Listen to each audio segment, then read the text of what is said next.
We're at my place in Greenpoint. We're about to have a conversation with someone who's been instrumental in the Universe journey so far. It's gonna be great. His name's MG Siegler. He's been on the Universe board since 2020. He's a super accomplished investor, invested in Slack and Stripe, and he's really been with us since the beginning. I have a super good relationship with MG and I'm very grateful.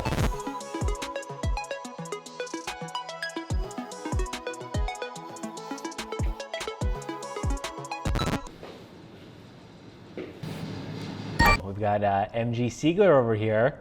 MG, thanks so much for joining. Of course. Good to talk to you as always, Joe. So I thought it'd be great to sort of chat and get some perspective and get your thoughts on how you think about this moment for us and what you see as the opportunity. Yeah. So this is a interesting time right now. I mean, everything, of course, going on with like the macro stuff and it's just very turbulent in the market, but it's also like another layer on top of that is obviously what's going on in sort of AI in general and the explosion of interest and the explosion of new startups and the explosion of just interesting new ideas coming out of it. And it's sort of this weird dichotomy between those two things going on. But it's sort of fascinating to watch the just excitement around the space. And when I try to frame it as an investor thinking about this, it's pretty hard, honestly, because things are moving so fast. There's new things launching every single day. Weekly, it feels like there's a new state of the art, something new that either people can play with, build on top of. And that just makes it very hard to sort of plant a flag in the ground and say, like, I'm going to invest in this thing because I believe this is the future. I think, if you're doing that, you have to have real conviction about it, or you have to believe in the team sort of that's building on that, because it's really impossible to know how these things play out.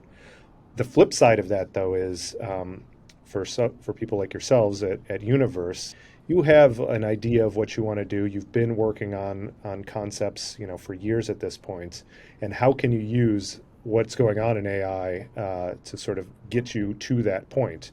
And it feels like sort of one of those things where it could be right place, right time, which is something that I think about a lot on the investing side. I think so much of this is about timing. And so, this has sort of come not quite out of left field, but it's sort of accelerated just so fast to get here. And so I think it's pretty exciting, for a company like Universe to be able to leverage a lot of these things, knowing that there's going to be this constant barrage of new ideas coming out on, again, a daily basis. So, this is not like a pivot in the sense that we're, totally changing what we're building. It's still the same mission of empowering everyone to build the internet, still helping people build websites, but it's a new approach, and we're really betting the company on this approach. Any, watch outs or words of caution as we sort of go down this route?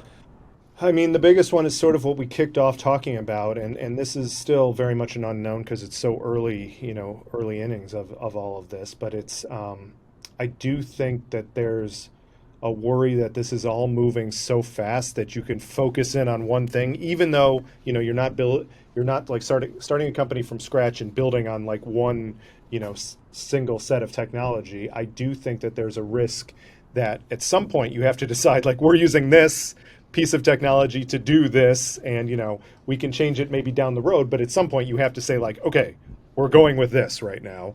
And there's risk in trying to, again, draw that line in the sand and know when it is to actually say, like, we're going ahead with this, because there very well might be something that comes out, a week later, a month later, a few months later, that's much better at it. And so it's being malleable as much as like you possibly can be. And it reminds me of the earlier days of startups, and this well, like, right, when it's like a very small team, it's a lot easier to sort of be more malleable and be open to sort of these new inputs coming in.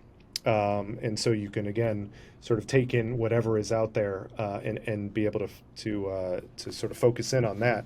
You can't just like sort of fully wait for the market to mature because it's going so fast, and you don't want to like sort of let everything pass you by. This is, moving at the speed of the web. So it's a lot faster cadence. Yeah. And I'm curious for you, why do you think this is a different moment than crypto or Web3? Well, first and foremost, the thing that always made me a bit uncomfortable, and I'm not alone here, but I also know that not everyone feels this way. The thing with crypto and Web3 more broadly was that it was so directly tied to monetization, which was powerful, but also just led to all sorts of shenanigans, if, is a nice way of putting it, right? With just a lot of people coming in, realizing that there were quick bucks, quite literally, to be made, flipping things and sort of doing different types of services, if you want to call them that, to be able to get money out of the system. And in the web and in the early days of the App Store and stuff, there were ways to, make money like fart apps, right? In the early days, 99-cent fart app, right? In the early days of the App Store. And people leveraged that. But the stuff that was going on in crypto and Web3 was that at such a scale, right? And here, again, we're back to the good old days of not being able to necessarily monetize it right off the bat. I know a lot of folks, including ChatGPT, OpenAI, are trying to monetize in the early days because the compute costs are so high, and so you do have to figure out a way to monetize, at least to some regard. But a lot of it is also being subsidized by Microsoft and some of the cloud players, and then VCs, of course, are stepping in for that reason. How do you think of this all? And you touched on it in the beginning, but like, tech's had a hard year. Like, Yeah. and obviously the whole macro environment has been tough, but, how have you thought about this in that context? Yeah, I mean that is the very weird dichotomy going on in that there's still companies, that are in sort of more precarious situations because the capital markets are just very different than what they have been over the past decade.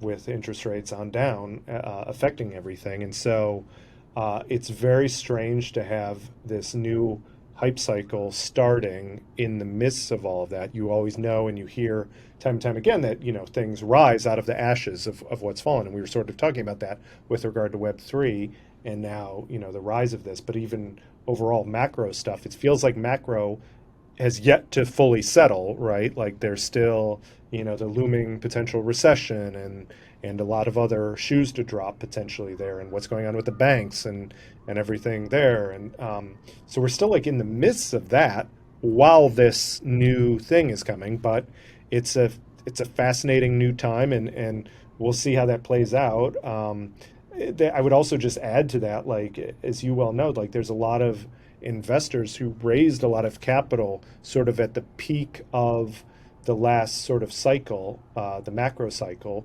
And so there is a lot of capital to deploy, and that sort of leads into also fueling probably this right now. I think they're looking at this AI opportunity and saying like, this is how we're going to be able to do that, deploy that capital, and this is where we should be deploying that capital. But is it possible? Sometimes I wonder if it's possible that what we're actually watching is just the dividend of, a technical revolution that has been happening for 20 years, which is computers, the internet, and like the proliferation of them. Like maybe this is actually, after all, a productivity boom, and that, and this is the next stage in that. I mean, at a high level, I do agree with that, and I'm obviously not an economist, but I would just add tech is permeating everything. It's everywhere now. It's changing productivity. It's done all of these different things. It impacts every single industry, and AI may be the biggest sort of version of that yet that happens. But I just think we probably need to get to a more sustainable, normalized macro financial picture where it's not 0% interest rates all the time, but it's also not where we're at now, right? It's like somewhere that's like a more equalized equilibrium, so that it's doesn't lead to these giant swings upward and giant dips downward. But I high level agree with you, which is why, I mean, you probably shouldn't be investing. You probably shouldn't be building startups if you don't think that like there's a lot of growth to be had from here, right? Like there's going to be new great things that come about, without question, I think, in both of our minds. How it plays out over the next 6 months, I have no idea, other than I do feel like it's going to go faster still. Like it's still like it feels like it's accelerating in speed, which is wild. and I don't know how that ends. And so again, just like throw the reins around the horse and hang on. All right, will do. So I think that went pretty well. MG is always super insightful about this stuff. He's got his pulse on what's happening in the market, but also has seen Universe from the very beginning and knows our position, I think, really well. But he's just been an amazing thought partner throughout. You know, I think one of the things that stuck out was MG's point about staying malleable and staying nimble.